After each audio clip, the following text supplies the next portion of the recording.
Hello and welcome back to the LBLCS. Welcome to tonight's Dairy Delicious Seafood Slam and Showdown Blue Lobter versus Buttermilk Lifestyle. I'm Buckleberry Finn, joined by the one, the only, feline phenom, Boss Kitty, back for round two, second stream ever, Boss Kitty? Yes, indeed. Second stream here. How's it going, Buckleberry? It's going good. Technically tonight, you could call this match a food fight because it's Blue Lobter, pretty darn close to Lobster, versus Buttermilk Lifestyle. Technically, it's two foods fighting each other. I'd call that a food fight. I've never been in a food fight, but I've heard they're pretty dangerous, pretty daring. We'll see if that holds true in today. Yeah, I guess we'll see just how dangerous food fights are. I assume also no one will be harmed in the actual moment of it, but you never, I hope not. You never really know. I kind of hope someone is. Like, not too bad, but enough to make a fun story. They can take it. I don't know about you, but I love when League of Legends games are action-packed, bloody, so maybe we'll see some of that, but hopefully not in real life. If it's action-packed and bloody in real life, I want to know who's playing where and what's going on. Yeah. I'm pretty excited. I have seen Blue Lobter play a little bit. I've seen a lot of people on the side of Buttermilk play as well. I haven't seen this team play this season. So I'm a little bit behind on necessarily what they'll do, but You'll Be Marked has been in the league for the past 5 seasons. They've been here a pretty long time, so they're pretty like OG. Oh my god, I'm already being asked to drink by what? Sammy, get out of here. What is this, Buggle? Drink, you fool? How much? How long? Wow, you didn't redeem anything. Oh my god, you did redeem 10. Fuck me. Okay, sorry, go ahead, Boss Kitty, take it away for 10 seconds. I mean, I am not too familiar with either of these teams. You said you had a experience watching them before, but I'm really excited to see them for the first time tonight. It looks like we're readying up on some sides of the draft, so we might be getting to it pretty soon here. But I'll be really excited to see what both these teams have. Not too familiar with the players, but I'm assuming some of them are pretty darn good if they're here in the LBLCS. Yeah, this is financial league, so we're gonna see some people like a lot of Diamond Emerald, some Plat too. Like that's kind of the range that we're going to be looking at. High Plat, low Diamond really is the like mode of this. Callista going to be banned away first. I'm not sure if you have that spectate link. If you do, it's oh yes, I do. I'll pull it up. Yeah, Callista and Nocturne going to be banned away first by these guys. So a little bit of interesting takeaways here. Yeah, both of them pretty strong power picks. The Callista's pretty high priority and competitive a lot. And the Nocturne's kind of here or there, normally paired with the Orianna. So I don't know if we were trying to deny that combo on the side of Blue Lobter, but we'll see what they end up going with for their first pick here after bans. Thank you, Zodiac, for making me not drink alone. I'll do my 17 seconds now. Chat, you got to, by the way, though, chat, you got to chill out like early in the cast at 7:30. Maybe hit me at like 8:30 a little bit, but this is a rough start to begin with.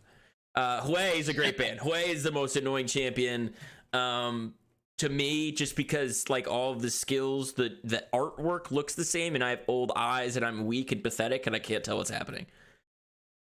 Personally, I love the character. I think he embodies the jack of all trades playstyle. He has a little bit of everything. And I love that when I play him. But I can definitely see why he's annoying to play against and why they would want to get rid of him. Especially if it's a skilled Hui on the other side.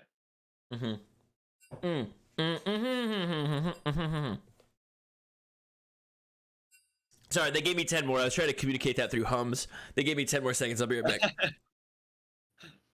It looks like in chat here in the lobby, they're saying that the third ban was actually supposed to be Ahri instead of Naafiri. Or I'm not sure if that was an additional ban, but either way, it looks like Ahri is taken out here in addition to what we see on the screen. So not a Zyra ban, but instead an Ahri? Not a Zyra and Ahri? I think it was on blue side. It was... Oh, not an Naafiri and Ahri. That said, okay. Yeah, so I think it was not Naafiri, but Ahri that's banned instead. And looks like B1 will be a Galio here. So they are picking into that mid lane. Honestly, pretty strong pick. I really like him as a flex too, depending if top and support play him. And we'll see what Buttermilk picks here too. Yeah, hovering the Jinx. This has been a massive pick across all the leagues. Of course, we have a decent amount of stats filled out for every league right now, and Jinx is one of the highest picked, highest win rates in all of the 3 leagues that I have checked recently, which is economy, commercial, and financial. Jesus Christ, Sammy, leave me alone. You're putting so much pressure on Boss Kitty to talk. All right, I'll drink 10 more. I'm going to crack a new one in a minute. All right. I mean, no worries. I know that I love to talk. Sometimes I have a problem talking too much, so I'm always happy to take the spotlight. Like you said, Jinx is a really strong power pick right now. Mostly it's off those resets. If she gets one reset in a team fight, it's over. And they do pick the Rel alongside the Jinx there in the bot lane. So really strong engage and setup to maybe get her that first reset. So I think a good comp so far on the side of Buttermilk. Yeah, very strong bot lane that they've decided to pick up here. The Galio early pick is interesting. It is technically a flex, but Varus getting to be picked up as well. Decent pressure in the lane to try to bother this Jinx. Definitely pretty good kill pressure to fight 1v1 if these supports start roaming. But I'm wondering exactly where this Galio is going and how they're going to round this out. I'm assuming they're going to take jungler here because we know they're not afraid to pinch it from the red side, but we could see something else taken. Yeah, I mean, especially if they take jungle here, I think it'll make it really easy for Buttermilk to pick jungle on R3. Looks like they are going for the Jarvan, so that makes a lot of sense into the Jinx. Jinx has no dashes, she's pretty immobile, so getting her caught in the Cataclysm makes it really easy to just kind of take her down. So good synergy there already from the Galio and the Jarvan to try and dive onto this Jinx, and we'll see what Buttermilk responds with. Yeah, let's see what they can churn out here. Hopefully something pretty good. I'm expecting a meaty boy, something viscous. Talia instead is going to be the pick up as they kind of are teching into a like hardcore get around the map skirmish fight here. The Rel Talia showing up into your lane or just roaming around the map at all could provide a bunch of pressure here. I also am wondering if that Talia is just being hovered as a super flex here. I don't know if Coalescence plays it in the jungle. I honestly hope so, because I know that a lot of times when we think of Galio, we think of playing against those mages. So if they were able to get an AD mid there and have the Talia be an AP jungle, I think that could work really well. I don't think that she would have the best time against Jarvan in a 1v1 if she ever found herself in that instance, but I think it could be a really good option there for Buttermilk. It does deny, right, those dashes, so you have the E to lay out that like kind of tethered ground that if they dash over, they get stunned. So you can kind of prevent J4 from going in on you, but you're not the most safe. If you blow your load early, he's gonna dunk on you. That's the way he works. Absolutely. But maybe if we picked an AD mid, something like a Yone, or even maybe the Renekton, who's good into melee champions, that could pair really well. They think it's mid lane. That's what I was thinking too on Yoti Mark, because I've seen him play before, but they're banning away Ivern here. So I think their intention is maybe they're gonna take one of each to put pressure on this flex to make sure that they choose in the next setup here. But Ivern was banned away. I like the Lulu ban. If they're assuming that Galio is mid, and Cassante is just a safe ban as well, because Cassante is going to go well with that composition here. Yes, he will indeed. And Lulu is one of the best kind of peel enchanter supports right now, so getting her out of there is never a bad idea. No one wants to play into the Hugify, shield, attack speed boost, especially with someone like a Varus who can hit so hard. So yeah, they decide to take on R4 here.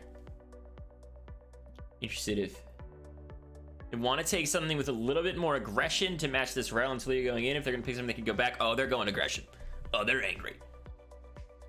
And I assume that's a Pantheon jungle, but then again, that could be a flex too. Pantheon jungle has been pretty common lately, so maybe we'll see some of that. But we'll really know for sure once we get this 5th pick for Buttermilk. But before that, we have 2 more picks for the side of Blue Lobter. Yeah, the way this draft is going too, there's really a double flex going on, right? Pantheon can actually go in a lot of different places, and so can Talia, at least 2 different places here. So Blue Lobter has to really just play to the strengths of your composition list. J4 is going to go in, Galio is going to lock them all up, Varus is going to be able to pump a bunch of damage in, have a really easy setup for his ultimate. Janna will keep Varus safe from someone like Pantheon or Rel trying to get onto that backline there, but Rel is going to cut the shield that Janna gives people very quickly with her Q. So it's a little bit of a, it's a good and bad pick here. I wonder how you round it out. I think you need something that's higher damage. I think you're going to struggle to finish people off if you don't have something that can pump a little bit more damage in, or if you're just gonna wombo combo, of course you could go into that route. Ooh, and the Kennen does really well for both of those things that you said. He does lots of damage. He's got the ult for the wombo combo, and he pairs really well with what Blue Lobter have going. I will say their theme seems a little split for me so far. We have like the Kennen, Jarvan, Galio that want to go in, and maybe the Janavarus that want to peel out. So we'll see kind of what they decide to play for in game. Yeah, I think it's gonna depend a little bit too on like how many people are there, what's set up. This Gragas gonna be picked up and locked in. It makes me feel like it's Pantheon jungle, Gragas top, Taliyah mid, but I can't say for certain where they're all going. That would be my guess too, and that probably makes the most sense based on the meta, but I'm always ready to see something different and something a little spicy, so we'll see what they end up doing.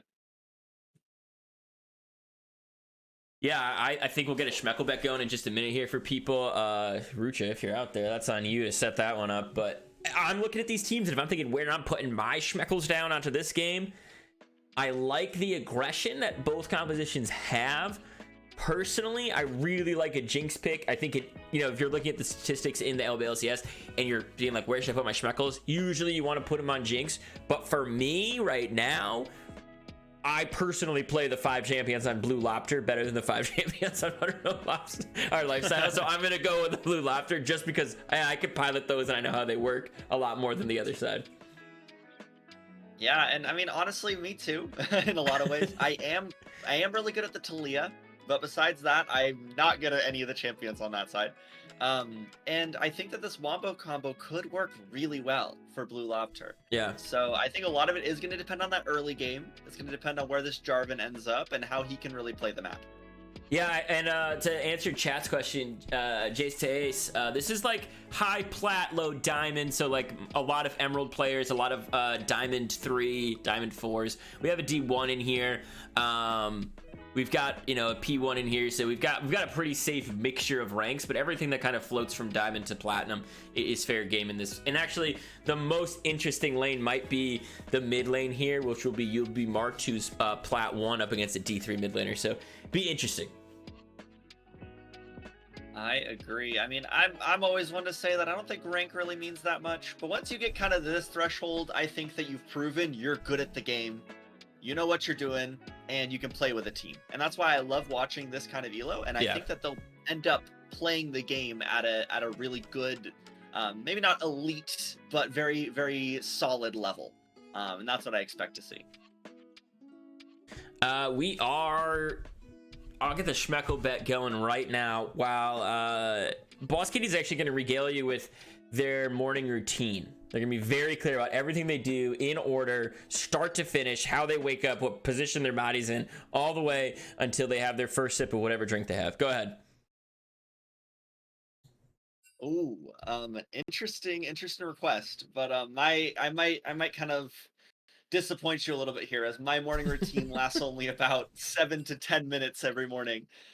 Most of the time, I get right out of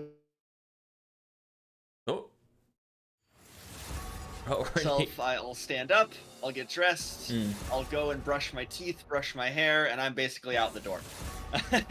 I usually don't have very much time in the morning, and I work early. So hang on, I just want to reiterate this. Chat, did you hear that? He's out the door. Boss Kitty goes out the door, just like me. I got a lot of flack in community today about everybody's like, oh, I have to go to the office 2 days a week. I'm in the office every day, every week. Okay. Dang it. Yes. We're both out there. I'm a teacher. So, am I. Oh, I knew we were best friends. Wait, really? You came on here and I was like, this guy's my best friend. I know it. I could tell he's my best friend. Yes, I am, really, for real. That's awesome. Yeah, I teach morning classes, so I'm out there bright and early. My first class is at like 7:30 a.m. and it's not fun some mornings, that's for sure. Hell yes. Okay, well, when we close this stream, we will talk for at least 10 minutes about this. I think for sure. I don't want to dox ourselves right now, so I'm too nervous to talk about it right now. But yeah, for sure, this is coming up in a minute. Fair enough. All right. Oh my goodness. I'm looking at the last Schmeckle bet as I'm writing this one. That was a crazy game going on. All right. We've got blue side is Blue Lobter. Red side, Sammy, I'm not giving you a compliment. Fuck off. You drink like for 40 seconds today. Hang on. Let me simmer down before I even try to give you a compliment. Buttermilk lifestyle. I'll put this one on for a while so you guys have some good times to bet.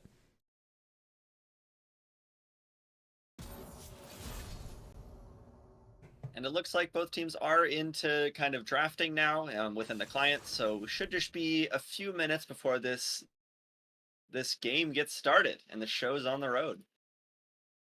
Yeah, I'm pretty excited for this one. I am gonna bet Schmeckles right now on my phone, and like I said, okay. Here's the other thing you should know, chat. I am historically wrong. Like, I'm always wrong when I put Schmeckles down. I think this season I've been right 2 times out of 20. So I'm going all in on Blue Lobter. I don't know if that impacts what you guys do at home. I am putting all my Schmeckles there. So, you know, if you want to bet against me, that's probably the safest thing to do to get better Schmeckles. I'm looking at these comps, though. If Jinx gets ahead, now.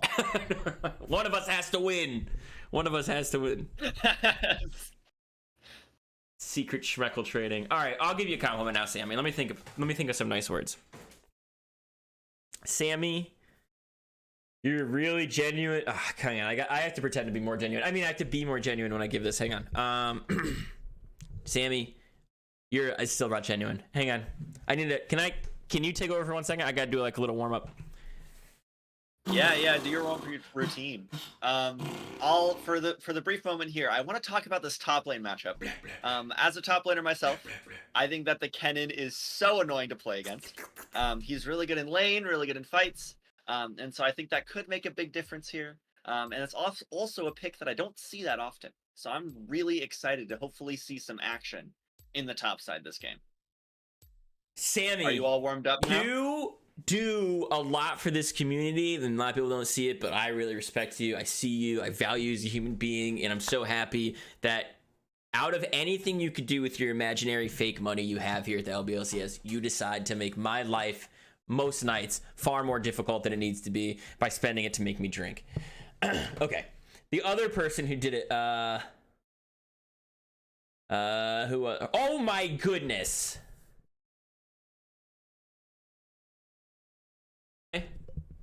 I'm still here. Okay, I thought I unplugged. You are a treasure among the world. I'm gonna butcher your name, just like LeChance probably would, but Boss Kitty won't. Boss Kitty, did you see chat? Do you know the name of the person?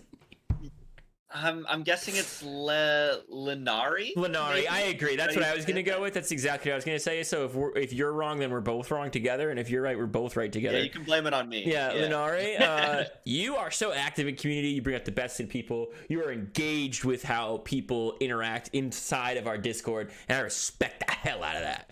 Okay, those are 2 real compliments from me right now that you guys just got, and you only spent fake money to get them. And no warm-up needed for that one. It's already... Well, to be fair, Sammy really, he grinds my gears. He really gets at me. Yeah. He withers me down.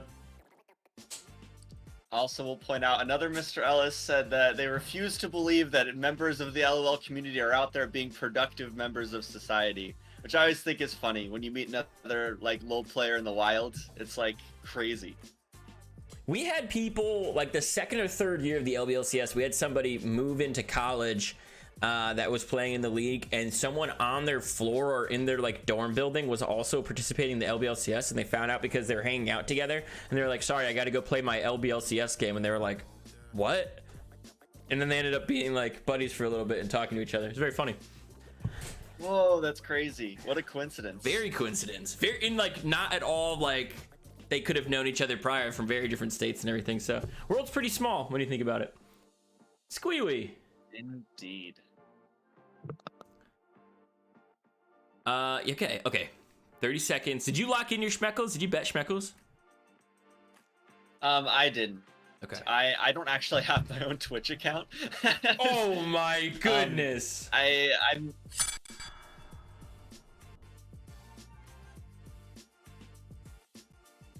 I know. Oh, it's disgraceful. It's not disgraceful. It's just impossible to have. Oh my god, there's a lot of Schmeckles bet on this game. 48,000 to 44,000. That is a hefty. Sorry, I think my Wi-Fi went out for a second. I couldn't hear anything, and my mic wasn't working. But I think I'm back now. Right in time for the game. Perfect timing. I'll try to get like synced up with you as we get into this one, but I'm gonna leave it on DCam. You know that. Cool Essence is on that Pantheon. Tilia is in that mid lane, and Gragas is in the top lane, like we had talked about. So everything that we were kind of thinking was going to happen did indeed pan out with that. Burio, great skin on the Galio. I approve of that. Actually, skin game's pretty good across the board. Agreed. And yeah, no surprises on where those flex picks might have been going, but it will still be interesting to see. I think that the Talia is a really good matchup into the Galio, even though she is magic damage. So maybe won't see as much of a gap based on rank in this mid lane. Maybe they can kind of balance it out and give us a good scrap there. Yeah, I also want to just highlight the name Big Chuggin. I really like that name. I think it's a good name. And I'm very jealous that Big Chuggin is in our league and I don't have that name. I just want to highlight that and talk about it for a little bit. Great name. It's really solid. And he's on Blue Lobter. Big Chuggin. Damn. Agreed. Great name. And you know, with the name changes, you could still steal it as long as you have a different tag. So there's always that. I've put myself in the worst position of all time where I started up this league and my name was this. And now it's just going to stay this forever because I feel like if I changed it, I would be dishonest to too many people. God damn it, Sammy. God damn it. Stop. Okay. I'm gonna get set up here. I just loaded in. There it is again. I was doing a couple of things, so it's going to take me a couple of seconds. You're right, like second 15, 16. Let me know where you are and we could try to sync up with each other. Okay, You're probably ahead. I'm currently at 30, so I can back up if you need me. I'll tell you when I'm at 30. If I'm 28, 7, 28, 29, 30. I don't know how synced we are now, but 30 seconds until minions spawn. We synced up. We should be synced. I waited. I ended up pausing at 38, so I was counting until you're at the same as me. So I'm currently at 45. Does that sound about right? It's just about right. Yep. Okay, sounds good. And we got already some action here in the top matchup. Gragas and Cannon scrapping over this bush. Already trying to get some health chunked for this matchup. But looks like we will just take the reset. Not much happens there. I prefer it when they just go in and go crazy, but I will take... Oh, I have to do my 10. Shit. Okay, I'll do my 10 right now. And while you're doing that, we talked a little about the Jinx. I mentioned a little bit about the top lane. But what we haven't talked about is this Varus. And if you're not familiar, Varus can go a lot of different builds. He can go the poke build. He can even go AP. He can go on hit. And that last one, the on hit, is kind of what we're seeing here. With the lethal tempo and the barrier, it seems like this Varus wants to get into melee range and wants to get crazy attack speed. So just want to throw that out there since that is such a versatile champion. It looks like they are opting for the attack speed build. Yeah, definitely with the lethal tempo here. The exhaust and the heal is the difference here in the summoner spells of the supports, and you've got the cleanse versus the barrier for the Varus and the Jinx, so definitely things to be paying attention to. I'm not sure. I mean, other than maybe Galio and Kennen, right? I don't know how much you're going to be using that cleanse. J4's got a knock-up. Janna's got 2. So you don't always have that. It's a lot of damage traded.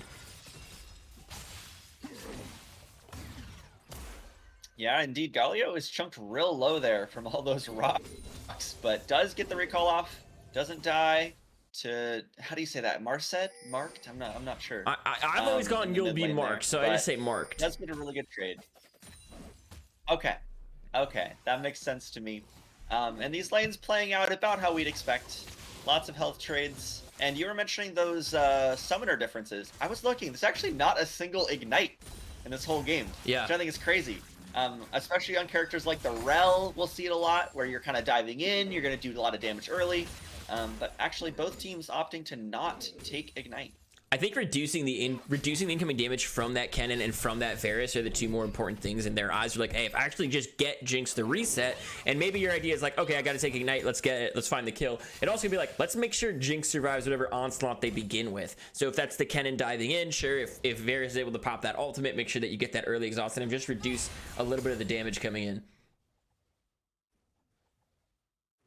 Yeah, that's a really good point. I mean, there's so much burst with the Jarvan and the Galio and the Kennen that it does make a lot of sense to go for that, maybe that more defensive build. And I think we'll see how that pans out, but that seems like a good choice from the side of, what is it again? They're milk something. Buttermilk. They're Buttermilk. They're Buttermilk, yeah. that's right. And we got Void up here on the top lane. Kennen goes in, gets the stun out on the Gragas. He's airborne and slowed. I don't think there's any way to get out of this. And the first blood goes over to the Jarvan and goes over to Blue Lobter. Well played and great gank. Yeah, he crawls out of the river and he's able to pinch him with his little lobster claws up there in the top lane, picking up first blood. Going over to the Jarvan is pretty good. I would prefer to go to the Kennen, but getting first blood in general is what you want to do with this composition. Absolutely, and like I was talking about in the pre-game like lobby, this Jarvan I think is really going to be the facilitator on their team. So a lot of early plays should kind of revolve around that. And that is what we're seeing so far. Yeah, building that early damage rate finishes that Caulfield right here. There is a nice ward there from Luna. Means that there's not going to be a gank down here in the bot lane. J4 won't have a way to come in. He saw Rel kind of path that way to go drop it, so he's gonna go back to farming. Pantheon has bought a couple of items as well, just a couple of long swords, so the early damage pressure from these junglers is definitely gonna be on, as the CS lead is pretty apparent down here in the bot lane, but he's got a couple to catch up on.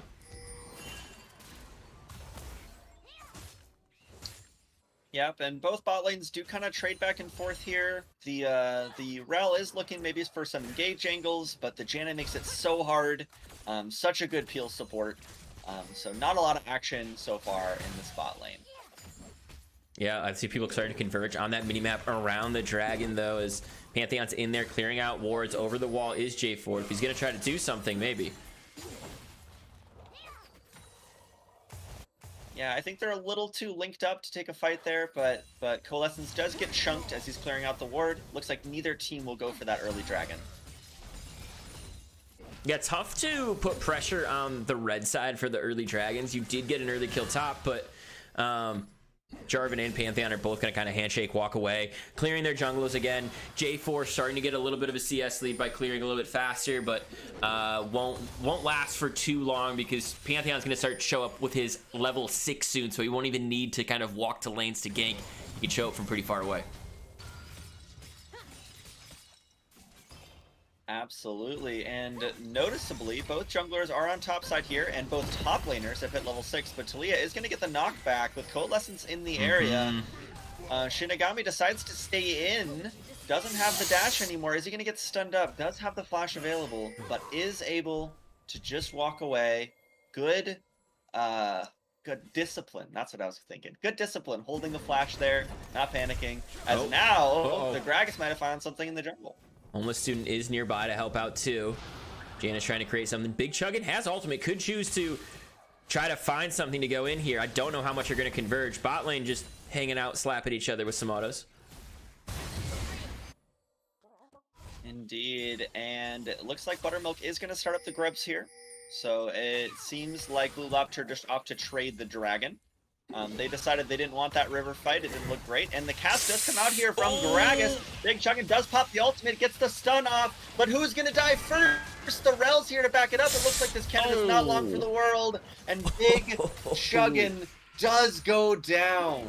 Yeah, I mean, Buttermilk are spreading pressure like dairy on toast here, the way they're kind of just showing up in these different places, pushing these guys around. Great flip from Rel to put you back into the Q range of the Gragas damage. Able to pick up that kill and send it over to the Gragas as well, who'll be able to catch up and farm on that wave and be able to crash it here too. Yeah, I mean, really good synergy we see between the two players on Buttermilk's side, and good pathing and awareness from the Jarvan here. Does go to invade, steals the blue buff from Coalescence.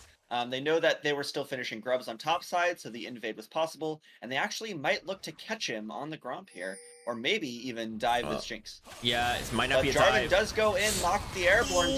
Kinda trying to peel. Rel hops up, and now they're stuck. Nice Stuck in the flash. walls. Coalescence has to use the flash out, but no one is dead. Yeah, a bunch of stuff burned after a dragon fight also means there's not a lot of pressure to go for anything else. They did just burn some stuff too, right? Cataclysm is down, can't use it for this bot lane dive, so I don't think you're gonna see it now. Just them showing back up to lane in time ended up saving this Jinx's life. Yeah, and I mean, I'm glad they did. The Jinx is able to keep that small CS lead right now. She's really their scaling point. Their main, like, protect the president is keep that Jinx alive, let her scale. And they did avoid the dive there, which is very crucial. In the top lane, we've got Kennen. Listen, I recently, if you go back and you look at Buggleberry's recent games in the LBLCS, did I get rocked by a Gragas top one game that he went like 12-0? Yeah. Am I pretty embarrassed about it? Absolutely. I got destroyed by a guy who was just drinking grape juice or whatever the heck they have him drink now. I mean, I got blasted. This is a tough champion once it gets ahead. It's still easier because you're on somebody who's ranged here on this Kennen, but this can really get oppressive. The ability to kind of teleport in behind and have these massive flanks on these fights is going to be really big too. I think this is going to be a pretty important pick as Kennen's just getting bullied. Does come out, and Big Chuggin's already so low. The ult comes out. Doobie-Doo is stunned, but can he get out now too? Both top laners chunked and both ultimates invested. They're both very low on HP and might just call it a stalemate there. Problem with this Gragas top 2, he is going to decide to recall here, but he does have that passive that allows him to regain so much health over time. He actually stops his recall. So does Kennen up at the top lane on the mid-map, so you can see that happening. Down in the bot lane, Rel's behind. Ooh, but the Rel is looking for something. Does get the flash out of Varus. So great cutoff angle there, and Big Chuggin is very low. Gragas does have the flash. If I were Kennen, I'd be worried about that flash belly bump combo. Yeah. Also, what a fucking shame. Oh my god! Oh! No, he died! Dual Blade's ultimate! The super mega death rocket flies all the way across the map. Oh no! And Big Chuggin does not move. That is a S-tier snipe if I've ever seen one. Yeah, what a shame that Big Chuggin is not the guy playing Gragas, by the way. You should be a if your name's Big Chuggin, I feel like you should be a Gragas main. So it's just a travesty that he's not.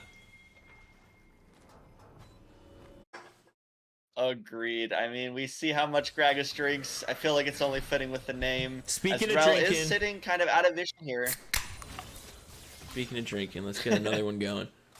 Oh, cracking open another one. But Rel flashes forward, does miss the Q, but pulls back into the Magnet Swarm. This Varus is sees Pantheon ult comes through, but Talia's on the other side. Can they catch him? This is a Varus with no flash, and there's the Jinx reset. Can they give her both kills? That is God. Now 3-0 on Dual Blades, as on the other side of the map, the explosive cask has caught Big Chuggin. The stun comes up, the double stun on Doobie-Doo, but can he get forward? Already chunked and so low. The cask's hurt. That's the arcane comet. The stun comes out, but can the Kennen get away? He's too quick and runs down river.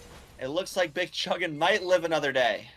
Yeah, massive, massive play from Buttermilk as you're able to pick up 2 more kills onto that Jinx, going 3-0. And they might be able to pick up more. Might be caught here. Yep, the Coalescence stun does come through. Shinigami does flash over the pit. And now ults over to the Kennen just to guarantee that escape. Uh-oh. It looks like Lobter is fighting for their lives right now. No, Big Chuggin is kind of eagling that. Oh, just burst to death with Scorch, trying to greet for the kill, and Big Chuggin is punished for it. Yeah, I mean, here's the thing. These guys have so much mobility on the side of Buttermilk. Talia coming in, Pantheon coming in with those ultimates down to the bot lane. They're to pick up 2 kills. The Gragas constantly pushing, ulting, queuing. It's so much damage being peppered into you nonstop while he's able to heal. He even picks up a plate right there. So just looking at the gold spread, I mean, this is really starting to go Buttermilk's way, but could be second dragon right here for the side of Blue Lobter. Yeah, and I mean, that second dragon is crucial. I'm thinking about these feats of strength here, and looking at it, it does seem like Buttermilk got the first 3 kills, since, you know, Lobter doesn't have even 3 yet. So Good that's math. 1 point over to them, and now I'm just looking at these objectives. And currently, both teams have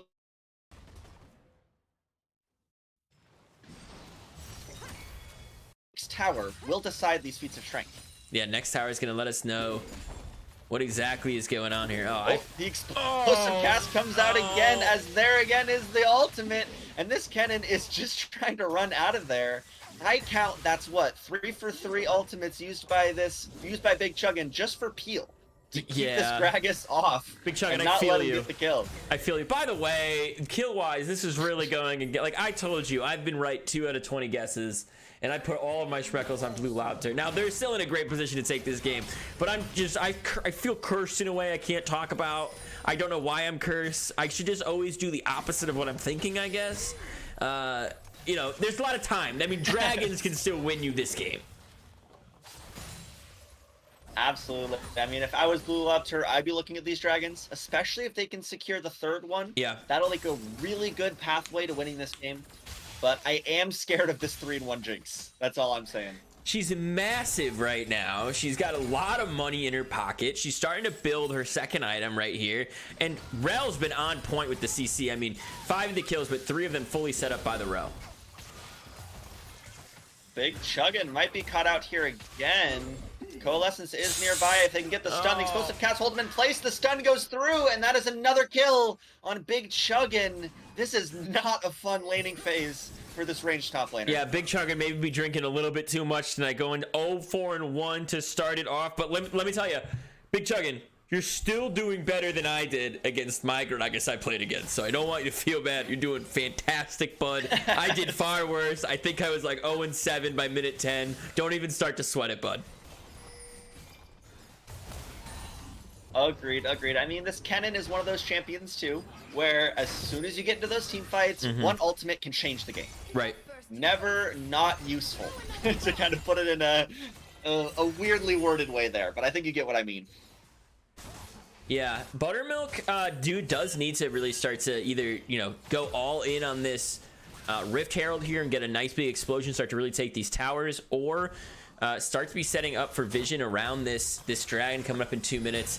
I think that you're going to see 2 huge team fights pretty soon, so we will get to see that Kennen ultimate in work, that Galio ultimate in work. The Cataclysm Wombo combo with your Galio, with your Kennen. I mean, this is a dangerous Maelstrom angle too, where you can just get a lot of quick damage onto some low health carries. Indeed. And I mean, I'm really looking at those ultimates, like you just pointed out. Those 3 ultimates, they are all really well comboed together, that I think can really make some magic happen for Lobter here. But on the other side, I think mostly it's just about, can this Jinx get enough peel? I think Gragas is going to be able to provide a lot. I think he's going to be able to fight just about anybody in this game, although Galio is a great choice to go up against him as he starts to do some damage. Indeed. I mean, even building, you know, basically full tank items here, that Galio does hurt, especially against those magic champions. Okay. People converging. And the Rift Herald is getting low here. I don't know if Coalescence. Yeah, no steal. Tower, though, did go down in the mid lane, so... Oh yeah, that's first grid. Oh, but the seismic shove comes out into Shinigami, but barely takes any damage. Does get chunked out, but now the Janna shields will make sure this Galio stays alive, as Homeless Student is chunked out themselves, but Janna, no kills. Janna not as tanky as Galio. You have to realize that when you step. You're like, oh, Galio's taking no damage. I'll walk in front too. Not quite the same. Uh-oh, here we go. Oh, but Shinigami walks back up. The Rel interrupts the dash. Galio can't get out. Does flash away with the Magnet Storm and the Talia Wall invested just to not kill this Galio again. Yeah, this is so much pressure that they're able to burn that flash and now try to basically reset this Galio just before this dragon is spawning. Galio does have TP, Galio does have ultimate, so still easy ways to get back into this fight. I wonder how much prior they're going to put on this. Kennen also just dropping his back right there, has a teleport available. You could see some flanks coming in. They just need a good ward to do it. There's the Pixel Bush warded right here in the river. The dance. Yeah, so we'll see Galio is teleporting there as they spawn Rift Herald in bot lane. Yep. Looking for the big fight. Gragas also backing right now, has a teleport available, could be choosing to come into this one. as things are about to break completely loose. It's a 5v5, Boss Kitty. Here we go. It's about to get crazy. Well, they got the cannon, but he flashes forward. There's the storm. The cataclysm comes in. There's the 3 ultimates. But can they take anyone down? There goes the Jinx. There goes the... Now, it is a 4v3 as the Rel is engaged on, but it looks like Blue Lobter is just opting for the objective now. That is 2 kills over to them. Great job. Yeah, oh, more fighting too right But here. Shinigami actually wants more. Yeah, trying to peel them off. But it looks like that 3rd dragon does go over to Lobter, and they did exactly what they needed to with their team comp. Yeah, Blue Lobter doesn't have cracked shells. They got cracked plays. They're going in like crazy. And just like you talked about, yes, Kennen sacrificed himself, but for the greater good, right? He goes down, but he's able to cause complete chaos into the backline, get in there quickly, and just disrupt everybody. Damage, CC, everybody's dysregulated back there trying to find their footing, and they can just capitalize quickly. And all they do is sacrifice Kennen, who, not to shame them, they're not worth as much at 0-4, and now they're 0-5. Absolutely, but even with that many deaths, does get the full completed item. That's a Leandries. Yeah. And we don't have any damage charts, but I bet that did a buttload of damage in that last fight. Absolutely. Had to be the reason why they were able to pick up some of those kills. J4 also had a really great cataclysm onto 2 people on the backside too, so really good from Gefjon. How are we saying? How are we going with that name? I haven't tried to even say it. I'm saying Jarvan, but I don't know. Yeah, I'm gonna. Probably Gefjon. I'm gonna just call him Jeff. I'm just gonna call him Jeff, or I call him John. Either one. Jeff or John. I'll interchange. Jeff John goes in. Uh-oh. Ooh, but Big Chuggin does find the ultimate. Isn't a 1v2 though, but You'll Be Marked is so low with the flash forward and stun out to Big Chuggin. That is the 6th death of this game for the Kennen. They seem to have a big target on the back of Big Chuggin. Yeah, and that's all Buttermilk seems to want to do. Buttermilk hates Kennen, and I don't blame him. He's a little rascal up there, but still, it feels like bullying at some point. But this Gragas might get took here. Uh-oh. Gets taunted under the tower using the explosive task to try to clear the way, but it's not enough. The Cataclysm holds it down. Can they dodge the tower? This Gragas is still alive. Now the turret's gone. I don't think he has anywhere to go. He's just gonna get run down. Can they give it to Varus is the question here. Oh, there's the flash forward, but the ult misses. Flashes the mastery. Galio didn't go it, and they're pushing mid. The mid lane. Oh my god. Oh my god. Jinx just stopped 2 backs with the Super Mega Death Rocket. You couldn't see it, but they just stopped 2 backs with that Super Mega Death Rocket down there onto the bottom lane to make sure these guys couldn't back to hold anything either. Now You'll Be Mark's moving to the top lane. These are not macro plays. I'm telling you right now, this is a dairy-fueled fever dream the way these guys are rotating around the map. It is absolutely nightmarish if you are on the side of Blue Lobter. They have just taken so much. 3 towers to 1 now. And listen, a lot of that gold just went into Jinx's pocket. Indeed. I mean, this is an overall 3K gold lead. It looks like the individual gold lead is just over 1,000 for this Jinx, above the Varus. So it is a big power point there. And like you said, a lot of these towers are going down. That's a bunch of money over to Buttermilk. Yeah, 2 completed items for this Jinx versus the 1 completed one that Varus has along with the pickaxe and dagger. This J4 is going to be detrimental to the existence of Jinx, though, right? She does have 4 kills, 2 deaths, but Jarvan is looking to make that an even 4-4 over the next 2 fights. The way he was able to drop the Cataclysm on the last fight is proof that he is pretty solo targeted. The way Buttermilk want to target Kennen, J4 or Jeff John wants to target Jinx just as badly. The dude's like, yeah, I hate this chick. I'm taking her out. Exactly. And I think I forgot to mention this earlier because I got cut off when they started fighting the Galio, but that first tower in the mid lane did mark feats of strength for Buttermilk. So they have the upgraded boots. Yep. They have that little bit of extra scaling, and that might come into play when we get later into these team fights. Absolutely. Otacon also is up in the top side here, so it's away from this next dragon. You could see a little bit of a trade because Red, Buttermilk already have great route and great warding around this next major objective, but You'll Be Marked is looking. The face check does catch home the student. Might have to flash. This does get knocked back and stunned. I think This spells disaster for the Janna. There's no way she lives that damage. That is another kill over to the Jinx, and great pick by You'll Be Marked. Yeah, they just dropped Janna into a pot of hot water and cooked her right up in her own jungle. You could hear her screaming for miles, as Blue Lobster probably gonna have to give this dragon. I can't imagine they fight for it, but they are around the area. They are kind of setting up.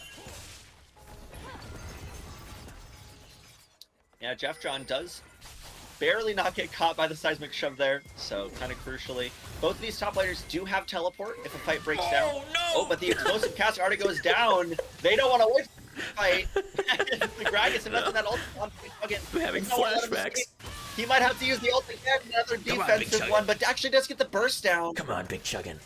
Come on, will we see this top lane duel? Big Chuggin wants it, pushes forward, gets the stun, and the solo kill! Yes! Over for this cannon! Big Chuggin pulls it back as the Cataclysm goes down the other side. It could be That is the crazier. heroic entrance. Does get the knock him out of Coalescence.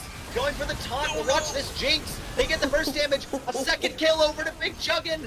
And that is another kill for the Jarvan too. Buttermilk wants to peel out, but this team fight is looking all Blue Lobter, and this Jinx has nowhere to go.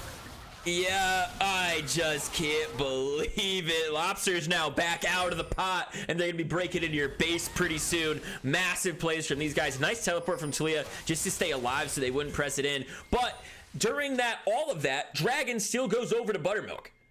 So Dragon Soul not picked up yet, but so much more gold into the pockets of these guys. Gold is now just about even, and you can see them set their eyes on the Otacon. Oh, I gotta fucking Jesus Indeed, Christ, they Sammy. want to play for this objective. All right, Sammy. Okay, okay. Boss Kitty's got it. I got this. Here we go. I will say starting this is a little bit risky.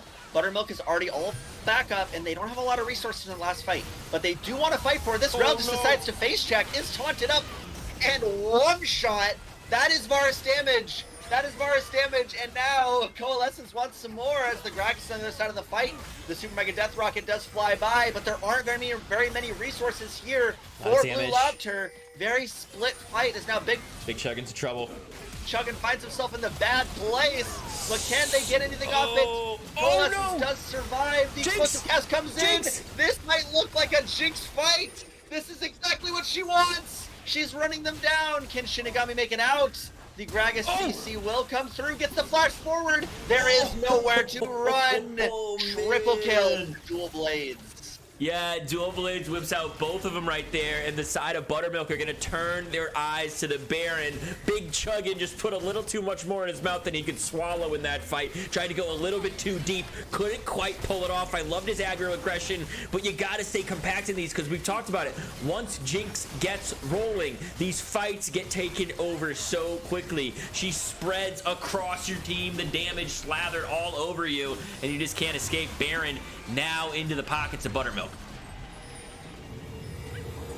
Absolutely, and I mean, it's crazy. Right before the Otacon fight, the gold was actually dead even for both teams. But after that fight, now about 3,500 gold here for Buttermilk. So it was a pretty big swing there, and this game is all over the place. Yeah, I mean, this one is hard to predict. The leads are minimal and they're brief and they're not even fully real, right? Because the extra stats that you're getting from these dragons is also there and important, but they're also getting extra stats from the boots that they have. So there's a lot of things to be thinking at and looking at when you're looking at the score sheet of this game. And you have to really look at who has the kills, right? Because Jinx sitting on 8 of these kills, right? A lot of this gold lead really ends up just being her. So if you take her out early, the gold lead is very much nullified, even if it's a 1-for-1 trade with somebody else. Indeed, and noticeably, this Gragas is on the bot side with no teleport. So if Buttermilk decides to fight on the top side here, that will be a 4v4 now, as Shinigami is going down here, but does have that heroic entrance to join the fight if needed. So we'll see how both teams decide to fight here. But I think this Jinx really should be the main target here for Blue Lobter. They're going for the pick onto this Galio instead of trying to deal. Is gonna go in. Otacon picks Yeah, up. they actually play for the just completely give up the Otacon. That is 2 ultimates already onto this Gragas. Does push away Homeless Student, trying to maybe look for a dash away over the wall, but can't do it. Nice kiting from Blue Lobter, but can they burn him down? This is one hard to kill mage. and all those slows, By the way, all that damage, and boom, there it is. Withdrawing. Just to get that withdraw Yeah. from the Gragas. Yeah, I mean, who needs mobility when you've got viscosity? Gragas took like 30 seconds to kill. He's just a thick, big boy with a lot of health, a lot of healing in his kit. And he's able to just walk away. That means his whole team gets to reset. His whole team gets to come out and start to really set up more wards around this area. Now, I will say, Dragon being up in about 25 means you still have to care just as much about this fight. And you're going to have that extra, like, Guardian's Angel in your kit here. So even if Pantheon gets sent back early, we'll be able to show up to the fight very quickly with his ultimate. I mean, this gives them so much priority to take this Dragon. And, J4 could be in trouble. Absolutely, and actually, no.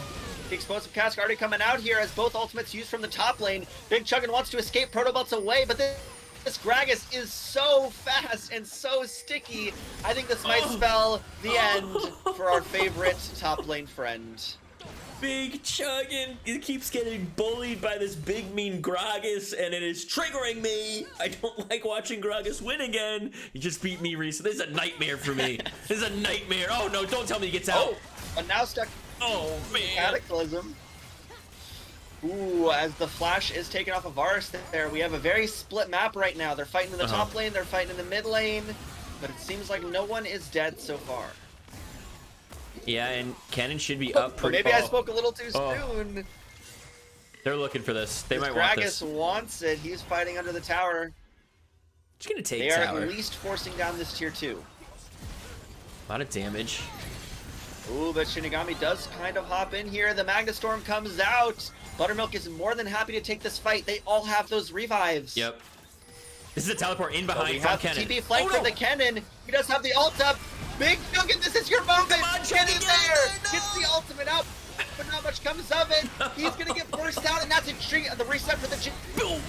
The forward. Jinx. But can she do anything with it? The Rel hops in, that flash. Here comes the heroic entrance. The knockup will trade back a kill onto this Rel. But can the Jinx get the rest of this fight over with? She wants it, and there's the double kill. She's excited. She wants this Jarvan. Ooh, Run, and run. double flash. No. There's the wall. You'll be marked flashes forward, and that's the end for Jeff. Oh man, Big Chuggin. I love Big Chuggin, and I have so many emotions and feelings about what's happening to them in this game right now, and I have more for this homeless student. But hearing again, the Diana is caught. Listen, I know that the Jinx feels like the problem on the score sheet, but if I'm on the side of Blue Lobter and I lose this game and I'm Big Chuggin, I'm just gonna say, can we please get rid of this Gragas? I do not want to be bullied again. They could still hold on. Oh, and Big Chuggin is stunned up. Just get knocked up too. One shot.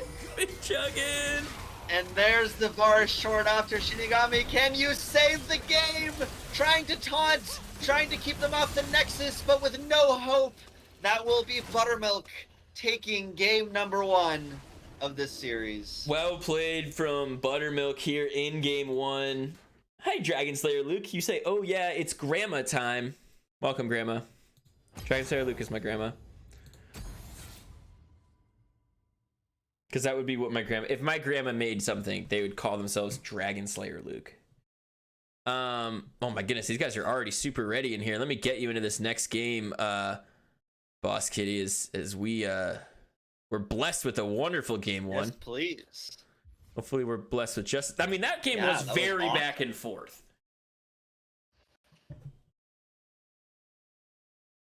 It was. It looked so good for Blue Lobter. They've got a couple of fights that didn't quite go their way, and that was enough for the Jinx to pop off. Like you said, Jinx is so scary in those team fights. Yeah. Right. It's one of the reasons we've seen Jinx have such a high win rate in the LBLCS when you're playing in these coordinated 5s and you're able to keep your Jinx safe. if you can get one kill, you essentially just steamroll through the team fight. There was a couple moments where they weren't able to do it, right? Kennen got a couple of positive flanks early game. Even when they were 0-4, they were able to get into the back line, basically force their team to win the fight, pick up the third dragon. So there's a lot of really wonderful positive moments from them. But once this Jinx was able to get a couple items and be safe on that back line, I mean, we saw what happened in that last fight. They just dropped their traps, walked away with people for a little bit, and then once the scene was safe, they came right back in and just ran through them. I mean, I don't know if that's something you're thinking about taking off the table. Personally, if I'm in the game, I'm demanding that I don't have to play against Gragas because I don't want to, because it's a mean bully champion. But that's just a personal preference. Yeah, I mean, Lord knows I hate that Gragas too. It's never fun to play against in the top lane, and especially as someone as squishy as Kennen. Sometimes if you're a little bit tankier, it's less annoying. You can kind of at least deal with some of his damage and escape. But sometimes it's just so hard to get away from that character. All the slows, all the knockups, the cask. It can just be such a challenge to play against. It looks like they do have another spec link too, so I'm gonna drop that in. I would assume they're going to be ready for draft in a moment. Okay, great, they will. Now, when you were casting with LeChance, and you can be honest because everyone's listening, and he'll probably will never hear this because he rarely tunes in.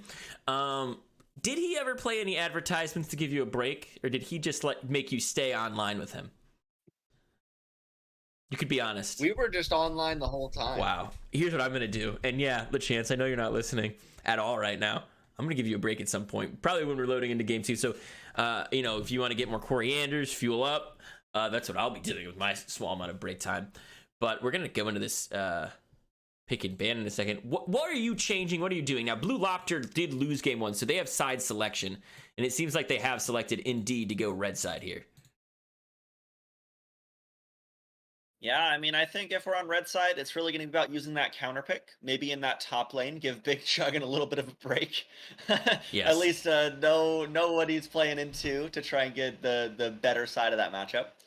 But in general, I think the key is just going to be to get rid of that Jinx. If Blue Lobter can just get rid of the Jinx, play maybe around a different style of team comp. I think they did play the dive comp really well. It was just hard as soon as that Jinx got some peel. So maybe if they can draft something similar, but with maybe a little bit more damage, it might help. I think that I agree with that. I also think some of it is just preparation, right? One of the reasons that the side of Buttermilk was able to be so successful there is because they could be slightly less organized and still be on top of them more. You had things like Pantheon Ultimate to get you into the right place. You had things like the Talia Ultimate to get you in the right place. And you also had a really big ultimate from the Gragas to separate them, so you could get organized and you could basically disassemble them coming in. So there was a lot of abilities to basically help you stay the more organized teams in these. I wonder if we're going to see anything specifically geared towards just the mobility and the roaming sense that we saw drafted out of Buttermilk first. Yeah, it will be really interesting to see. I think that a lot of their picks are probably going to revolve around that team fighting for both teams, kind of just in different ways. But maybe we'll see kind of a spicy top lane counter pick. I'm hoping for it, personally. Boss Kitty, you don't play in this league, right? Do you play in this league? No, I applied. My team got put on the wait list, so we're hoping to get in soon. Get waitlisted, Boss Kitty. Is there a specific role that you play? Now, I'm a fill player, but I almost always end up being my top laner for my team just because I play fill and no one wants to go there. Do you play a specific position? It's funny you say that because I actually played in CLOL last split for my college, and I was the support for my team. But I found out about this opportunity in the LBLCS, and I role swapped to top lane. Oh my goodness! Now I play top lane because they didn't have a top laner. Yeah, welcome to hell, by the way. And it's been interesting. They look at you and they say, "Yeah, you're gonna play a tank for us, right? And you're gonna engage for us, right? And you're gonna do everything perfect, right? And you're alone on your little island." Well, actually, it's the opposite. Oh, it's the opposite. Tell me. I told him, I was like, I'll play tanks. I'll just do whatever. I was like, I can play these tanks. And then my coach was like, well, no, we want you on carry champs. He's making me learn the Gnar. He's making me learn the Garen, some Set, Volibear, other ones I've been trying to learn. So I was like, yeah, I'm totally fine just playing tanks. And they're like, nah, we want you to do damage. Well, that might be worse. I don't know. I love a good set. I've played a couple of Gnar games, played a Volibear game. I like playing a lot of those champions, but when your team's like, no, you have to carry us alone on your island, you're like, oh, whoa, guys, I don't know about that. No one's coming up here to help me. I don't know that I'm carrying this one. A lot of pressure. Exactly. That's the problem right now. But I mean, I'm more than happy to play whatever they want. And I do play a mean Jax. That's my main carry champ. Okay, write that down. If you ever play Boss Kitty, write that down. Happy. Ban Jax. No. Have you ever gone full AP Jax? Way back in the day, yes, but not since it's been popular. Okay, fair. You should bait people and start whipping it out. Then they won't think they should ban you, right? Oh, this guy only plays AP Jax. We don't need to ban this Jax. Then in the LBLCS game, you just play your normal build. Little switcheroo. Good plan. It looks like we are into the draft here, so same bans as last time. But while they're banning the same champions, what are your favorite top champs? I like top champs I only have to be good at for one moment of the game. So we talked about that a little bit with the Kennen, right? But I really like things like Set. All I have to do is hit one correct haymaker, and I've won the team the game. I love things like Malphite. It's a very similar feeling with that ultimate. Maokai's easy to peel carry champions with. It does too depend like who I'm playing with on my team. For the most part, I just want to be a CC tank, keep everybody safe, start all the fights, be chill. But I do like the occasional Set or Gnar game where I get to just run at them nonstop. Yeah, I love that. Very different from my top lane style. Besides the tanks, I do share some of that. But I love to hear it. Those are always some fun champs to see. Oh, Ashe. And we do actually, we have an Ashe first pick, and they did ban Jinx on red side. So Blue Lobter decided they do not want to play against that again. And got rid of that Jinx. Okay, you don't know this, but this is interesting. I almost always and exclusively ban Annie. I used to play this game back when you could bind all of Annie's spells to one button and she could just stun you out of nowhere. Thank God. If they picked Annie, I was gonna have a midlife crisis. I was gonna break down live on stream. I was gonna cry. They picked Misfortune, which is still mostly red in terms of the icon, but very different in terms of the gameplay. Yes, and they actually opt to take that Rel. I can't remember, was that Buttermilk last time? Yeah, it was. Yes. So this is a new pick for Blue Lobter. Yep. Rel has switched sides. It's a takeaway too. And yeah, it's a takeaway there from Buttermilk. And we'll see what they want to pair with the Ashe. I would assume that you want something that can continue to pepper in a lot of damage. That we did see these guys ban the Zyra. I would love to see something like that Zyra. The Rakan could also be really good for these counter engages just to get that Misfortune off of her ultimate. They are going to lock that in. I'm a little bit worried about Ashe's safety against a Realm Misfortune, though. I think you need to just kind of be all in to follow up these Ashe arrows. So I think we want to see things that can follow that up. Rakan's a great choice for the support. I expect a jungler now, or I expect the jungler pretty much no matter what here to follow it up. You could take a different champion and force them to counter it early, but they are going to go the Ambessa. Ooh, interesting. I mean, the first thing that comes to my mind is maybe a Poppy counter pick if they play that. We might see top lane picked here on R3 then, just to counterpick that Ambessa, unless they think it might be jungle, but I haven't seen a jungle Ambessa in a while, so I'd bet that that's on the top lane. I think it's a pretty safe bet right here. Is Blue Lobster are taking their full time here. They're like, okay, we probably need to counter this. We had a different plan, but we probably need to drop a counter on it. They are going to pick up the Gwen. Ooh, you're more familiar with them than I am. Is that a Gwen jungle, Gwen top? Listen, do you know? Big Chuggin does strike me as somebody who's going to drop a Gwen game just based off their personality from game one. And they're probably like, hey, I just kind of want to stay up there and keep running it down over and over again and see if I can just get a lead and we can just keep pushing it. However, Jeff John, they liked picking him third last time. They might have picked it again this time, but I think he wants to be more proactive. I think he wants the CC. I think he wants to make big plays. I like the Yasuo ban here from Blue Lobter. I also don't want to play against that. But if they went Yasuo, their whole damage profile would basically be AD. Yeah, and I doubt that it's the Gwen jungle. I've seen some really good Gwen jungles, but like you said, does lack CC. Main thing is it just does a lot of damage. So unless it's a good jungle matchup, I doubt it'll end up there. I think Blue Lobter should play Skarner because he's the most Lobter-like character. That's my take on this. I think that's what they should lock in right here. I don't think they should think about it. I think they should pick a blue skin with it, and I think that they should do that every game until people ban it, even if it's not successful. I would agree. Yeah, I mean, the Skarner was just nerfed recently, but is still a good power pick in my opinion. I think it is strong in certain circumstances, especially when you can get a lot of people locked up really quickly. Yeah, there's a couple seconds left here. Papoba in chat says pick Scuttle Crab. That's a good choice. Oh! Are they listening? You guessed Are they listening? What is happening? Are they listening? Are you guys listening? What is happening? What just happened? Oh, are they in my home? Awesome. Are they on Twitch or are they in my home? Which one of the two are true? I don't know what it is, but they're either there or they're there. Well, the real test, we'll see if they pick a blue skin. Well, now Buttermilk has to pick Alistar. I know they already picked Rakan, but based on just having your mascot in the game, it would be a travesty to not pick Alistar now, right?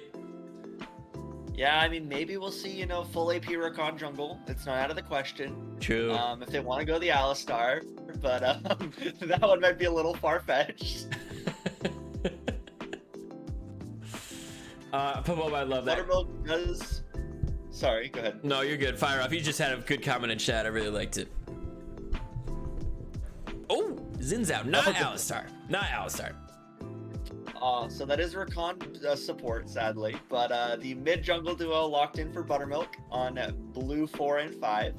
Pretty strong all-in-all skirmish comp on the side of Buttermilk. They like to fight, and they like to do it early.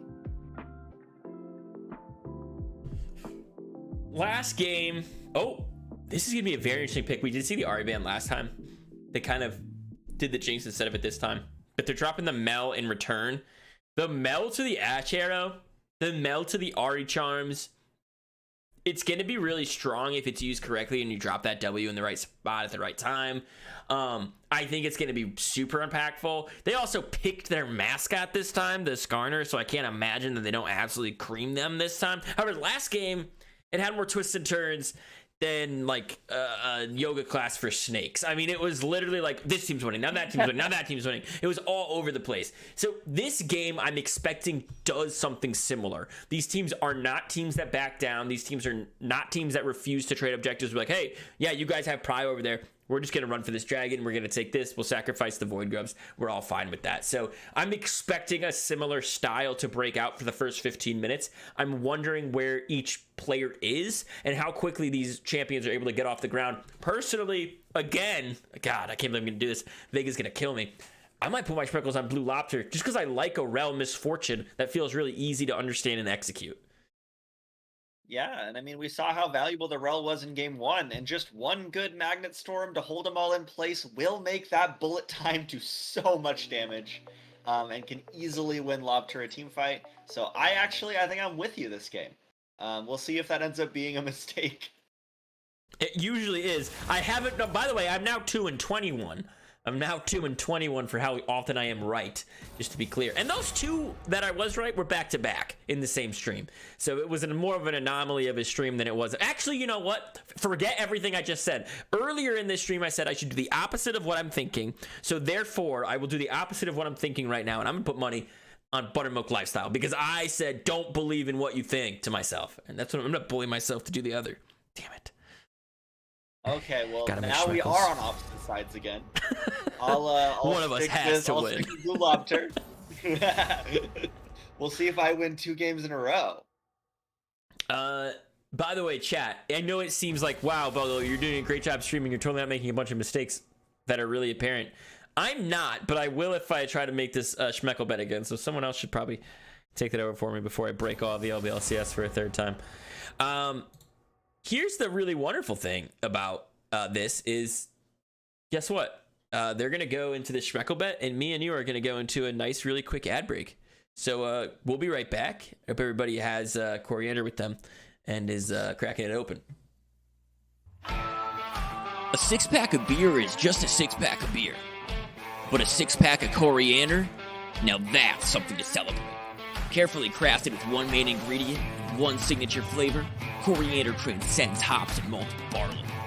And with our new easy-to-open bottles, you'll be able to slug down a sixer faster than you could ever want to. So grab a friend and raise a glass to craftsmanship, because a coriander shouldn't be enjoyed alone. It's the only beverage of true refreshment. Coriander beer. It takes two to tango.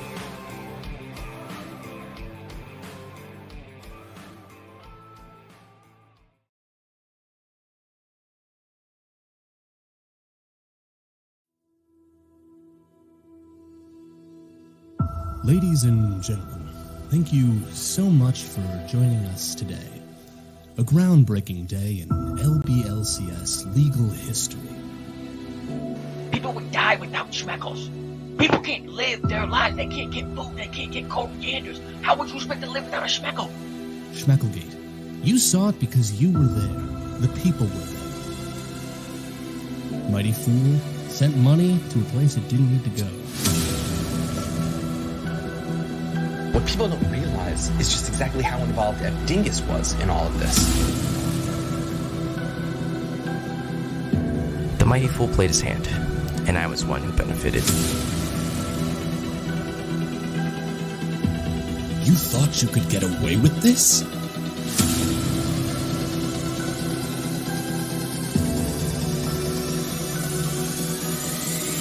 I'm tired of pretending he's innocent.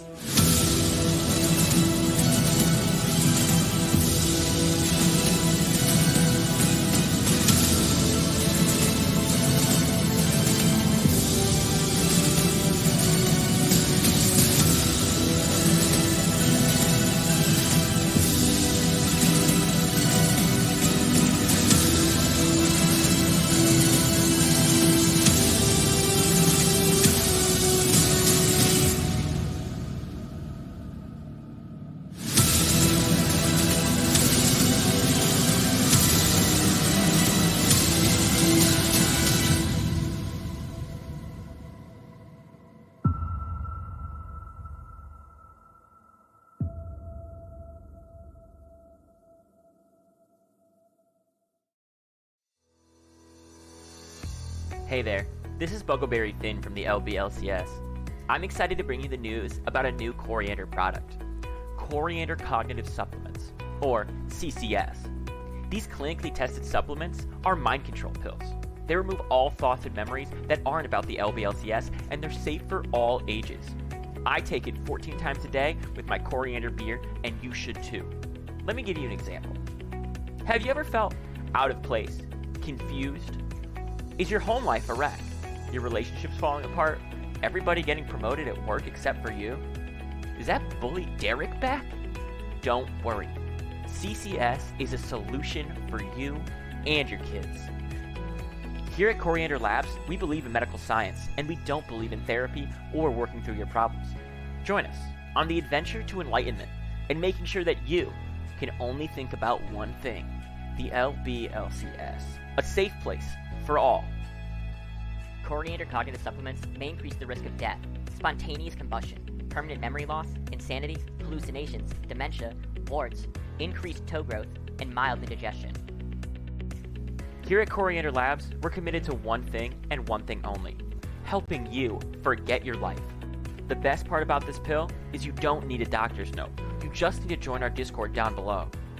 So go ahead, make the right choice for your life and forget about it.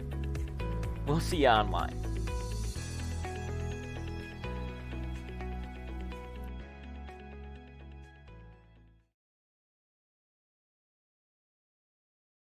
And we are back. Thank you guys for saying such kind things about our ads. We're just about a minute away from jumping into this one. I see that no one has created a new prediction. That's because all the admins told me that they think you're all smelly. So that's actually the reason, I guess, that no one made one. I was told that, yeah, I guess you guys are just stinky and smelly. So I guess that's the reason why they didn't do a Schmeckle bet this time. Weird that the admins did that, except for me. All the admins except for me. I didn't do that. Nothing to do with it. That's real. That is very funny. And I was going to ask you something, and now I totally forgot. Oh, before we get in, I wanted to ask what you thought about this top lane matchup, since you are a top lane player. Yeah, well, not by choice, by the way. I'm not a top lane player because I want to be there, right?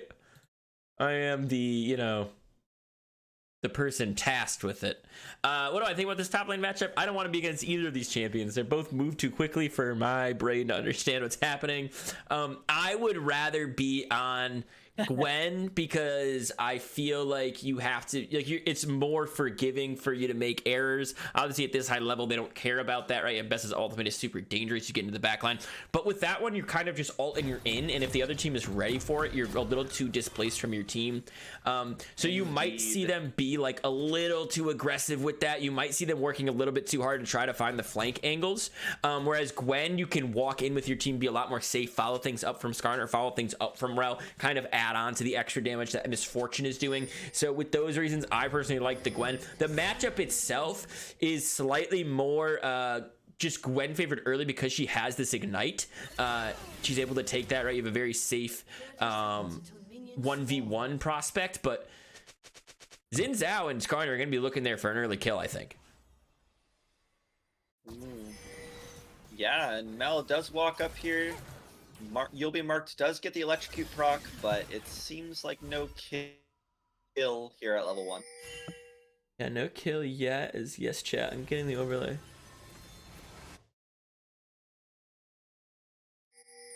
When we have a team win, we fill up a little coriander drink right next to their name. So BML won last game. They've got their little coriander filled up. Dude might have to flash. Ooh. It always sucks to burn early. By the way, this is a great time to get synced. I'm at 123. Yeah, I was about to say, what time were you at? I'm a little ahead of you there. Oh, I'm at 127, so it seems like I'm just a little ahead of you. I'll pause for a few seconds. Just flash pause. We should be good. Yeah. And now I'm at 35. We got Rel hopping away. Gets chunked right before the lane starts. I think we should be good now. Yeah, we're in sync now. This game is gonna be very, very.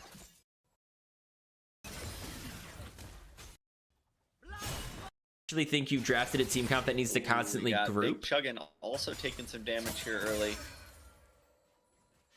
And I don't know if you saw what I saw, but this Skarner seemed to have started in the blue side jungle and stole away that blue buff.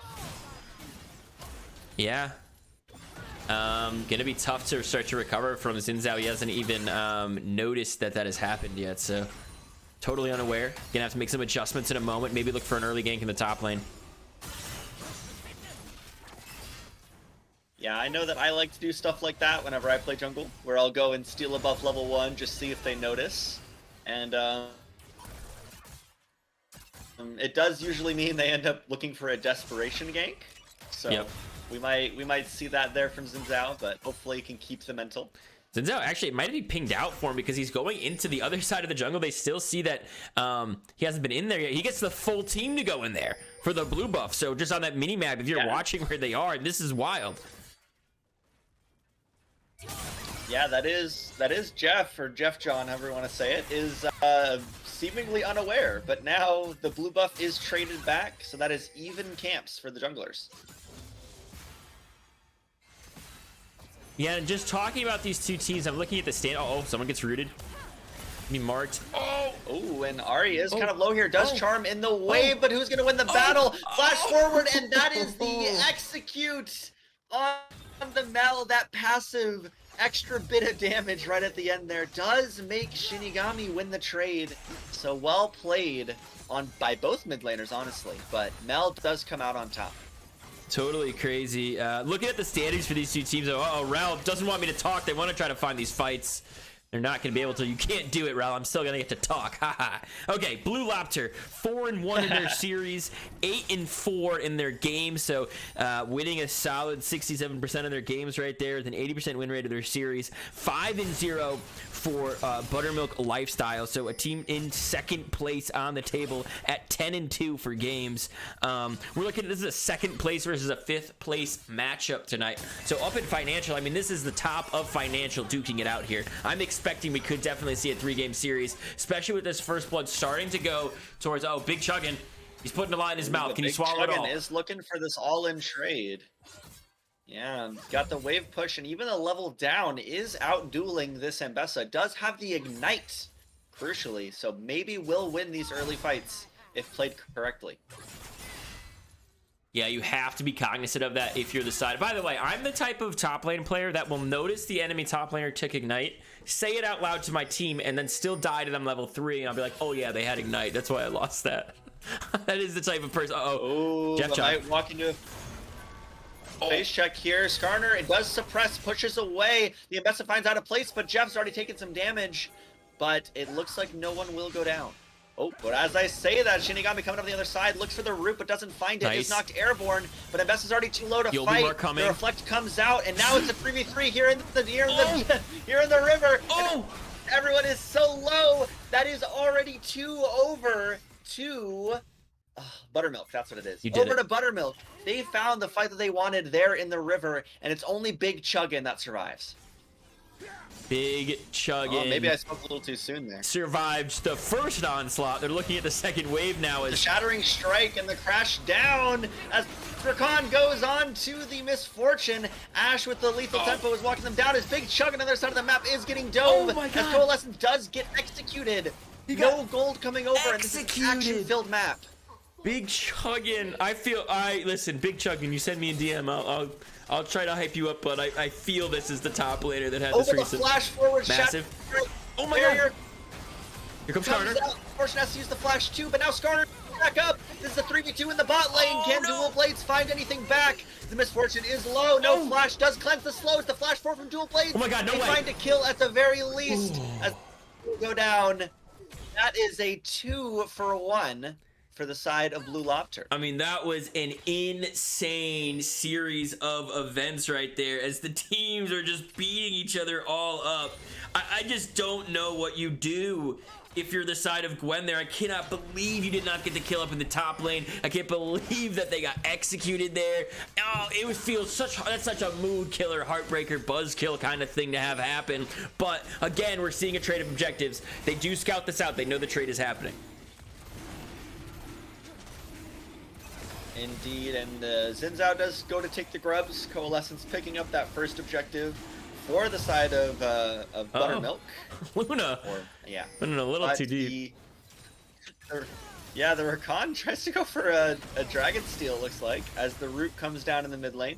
But both objectives, as you said, are just traded over. The first to 3 kills, did we see who was able to actually snag? That was the side of Buttermilk, I believe, that got the first 3.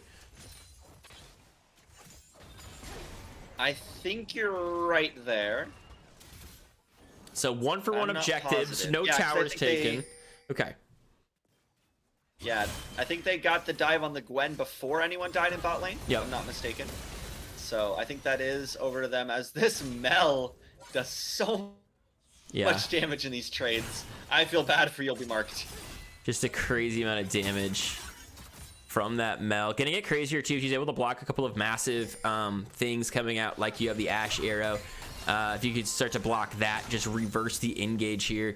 Be looking pretty good on this. Here comes You'll Be Marked back in. The ult does come out here. Are they gonna get the charm?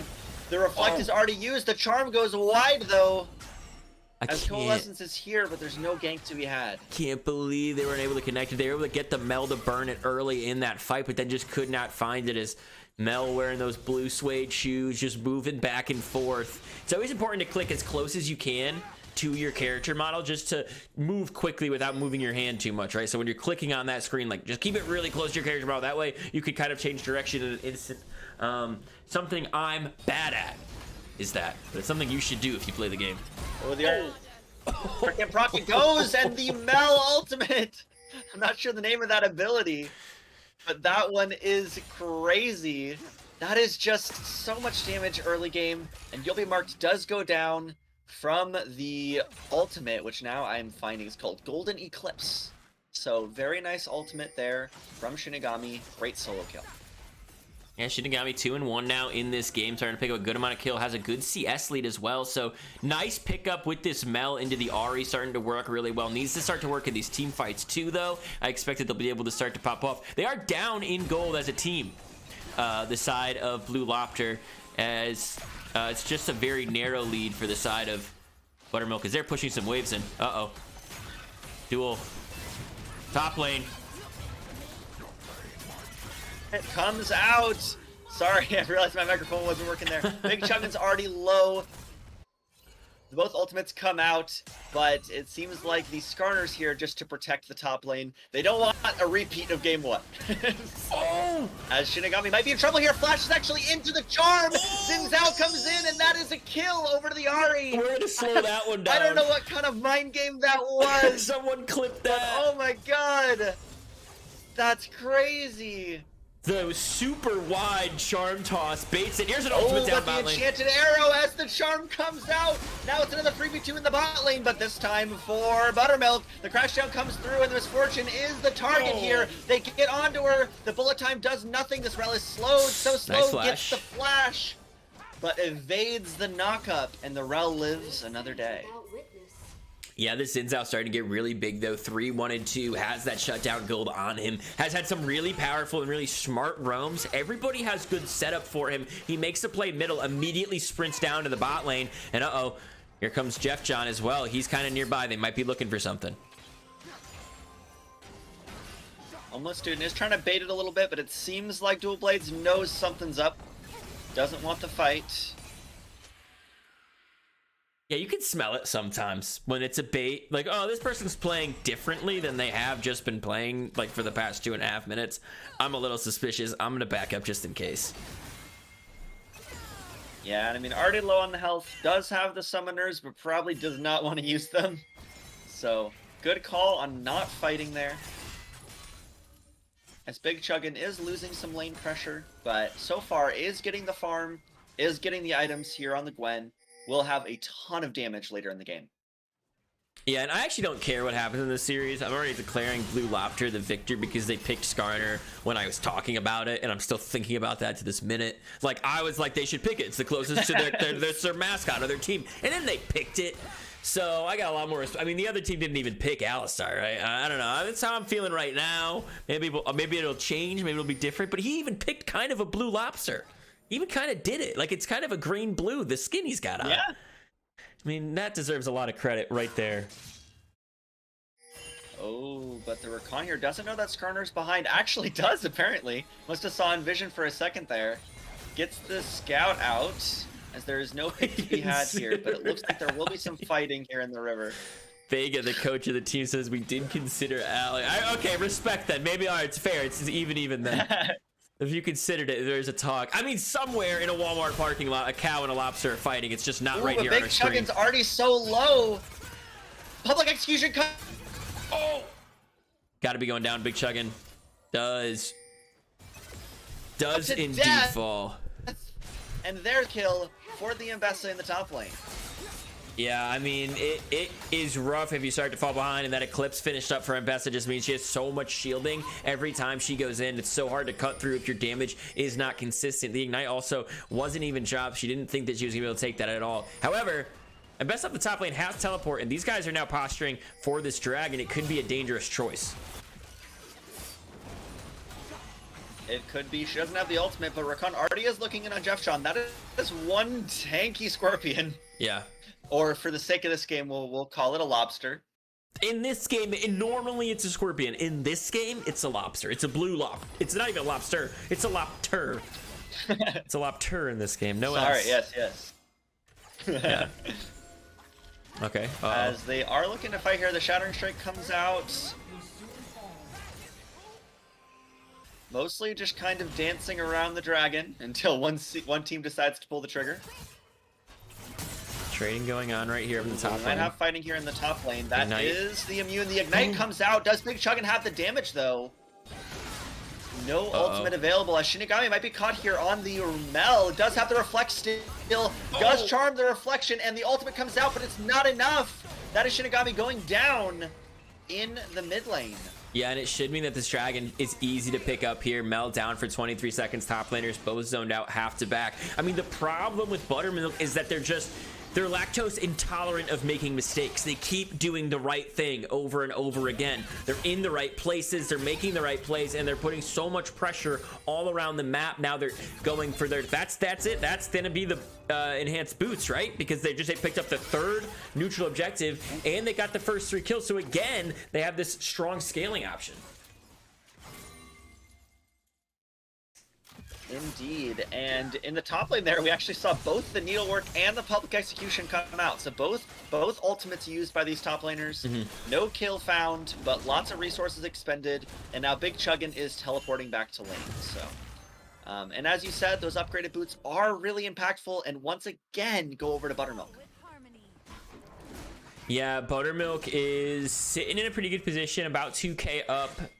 They have those void grubs, so they have a lot of split push pressure if they're able to get it. We need to see these 15 plus minutes, and we've just hit the 15th minute. We need to see these 15th plus minute team fights where maybe they can start to get something going with this Rel MF combo, with the Mel on top of it. I mean, the Mel, yeah, I mean, they're 2 and 3, but they still have those 2 kills. They still have the most CS in the game. They're starting to build these other items. They have a Dark Seal in their pocket, so if they start to get off the ground, they will really start to roll with this.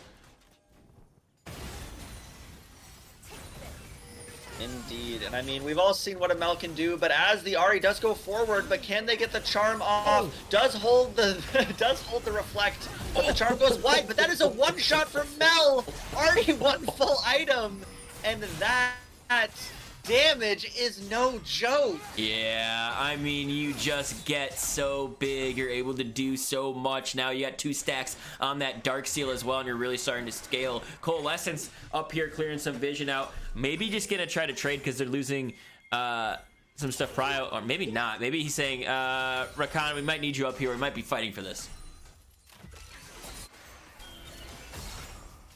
Yeah, this seems to be the next objective, as we do have 4 members Teleport coming of out. Blue Lobter up here in the top side. They're choosing to fight for it. Yeah, that's already some damage chunked onto the Rakan, but is going to heal a little bit of that back up. Oh, as the public execution just straight onto Big Chuggin. Great hit from the Mbessa and wants it, but Gwen is immune. Not for long. As the flash forward secures the kill. That is another top lane death for Big Chuggin. I mean, Mbessa literally hit that max range all the way from downtown, was just able to snatch him up, take him out, and remove them from the game. That means not only are they going to take top tower, it means they're also going to be able to pick up this Rift Herald. It means their pressure around the map gets more silky smooth like the Buttermilk players they are, and they are just rolling into the lead here. Yeah, I mean, this top lane matchup has kind of been the highlight of both games so far, and it seems like they keep, Buttermilk keeps investing resources into topside. They love those topside objectives, they love their Void Grubs, and they know what they want to play for. Uh-oh, they're able to snack some people. As the charm already does come out in the arrow too, but they will find no one dead here in the bot lane. Dangerous drop. Ooh, Magnustorm does come out, but this Rakan is not the target you want to try and lock up, as Skarner is on the side as Jeff's coming in. Another flash forward, the Ash is caught. Bullet time's out, but the knockup, the suppression. Can they take him down? Both teams won't die. Oh my god, the teleport. As Jeff is now all alone. Ooh, the Mbessa on the other side of the fight. There are so many low health bars, but can they finish anyone off? Coalescence wants a tower dive. Greeting for it, flashes forward, gets the misfortune on the other side of the map. Homeless Student so low, the reflection come out, but this Mbessa is so far ahead. Jeff Sean now on the wrong side of the map, gets the knockup as the ult comes out. Oh, public execution finds right into the middle of the 3. This Mbessa's on a rampage, and she gets a double. Yeah, I mean, their comp is stickier than spilled syrup at a Waffle House. Buttermilk spread all over these guys, just staying on top of them. You've got the Ahri dashing in. You've got the Xin Zhao coming on top of you. You've got Mbessa just slicing and dicing her way all the way through your composition. Even Rakan is super mobile, so it is impossible to escape them. Once they're in the fight, once they're on top of you, you will not escape. A lot of damage. Yeah, I mean, Blue Lobter really found themselves in kind of a bad position there. They were already playing on the back foot when that fight started. And like you said, that the side of Buttermilk is just so sticky. Once they're on you, they never leave. And that's what this Rakan might find out here, as permanently locked up here. Held in place, does get the charm off, and is now Boom. Big ult. So quick with that quickness, and actually does get out. Such a noble champion.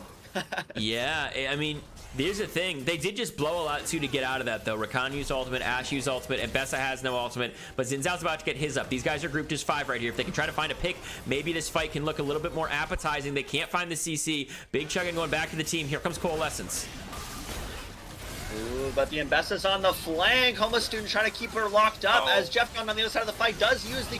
Now is so low. That's another kill over to the Mbessa as the bullet time comes out. Not taking anyone down. This fight is already over before it started as this Mbessa's going through. They do trade one back. The public execution onto Misfortune, and now Mal is the only one standing. Can Shinigami do it? Man. That is a no, and this Mbessa is the face of Buttermilk right now. Yeah, Dububu just having a massive performance on this Mbessa. It ends up being an ace for a 1 trade, almost a perfect ace. And this game is now breaking wide open. We talked about the fights once we got past 15 minutes. Well, we've seen 2 of them, and they have just gone the way of Buttermilk lifestyle. These guys do so much damage. They move so quickly all around you. I'm not even so sure how you're able to do it, right? Maybe once MF gets 1 or 2 more items, then you could really see them turn this fight, but they need to not fall behind in the meantime, right? I mean, that was a great ultimate. It was a great setup. They just don't have the damage yet. Indeed, we saw that bullet time hit 3 people. It looked so good. But Jeff John actually looking in the jungle here does find You'll Be Marked recalling. Won't get the kill, but does delay the reset.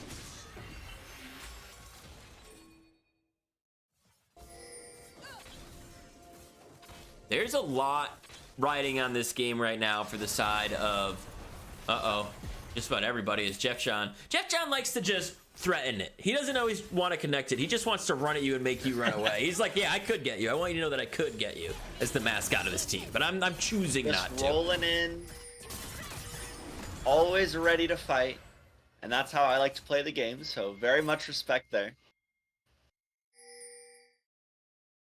Yeah, I'm watching this one, and I'm really starting to think, you know, you got to try to not get discouraged in these moments, too. I've been in these positions where you're down a game, you start to fall down in game 2. You have to find a way to crawl back. You know, my team, we have 3 wins, 2 losses in terms of our series, but almost all of our wins have been like 2-1 wins, so we usually lose game 1, and then we have to crawl our way back in the next 2 games, and oh no, they're finding some people in the jungle. But Jeff John gets dual blades right on his face, doesn't really deal a lot of damage, but the teleport is coming in as Jeff John has to get out of there, but is permanently slowed. Public execution lands, and this Skarner is not alone for the world. That is another one for Dabubu. Great ultimate so far this game.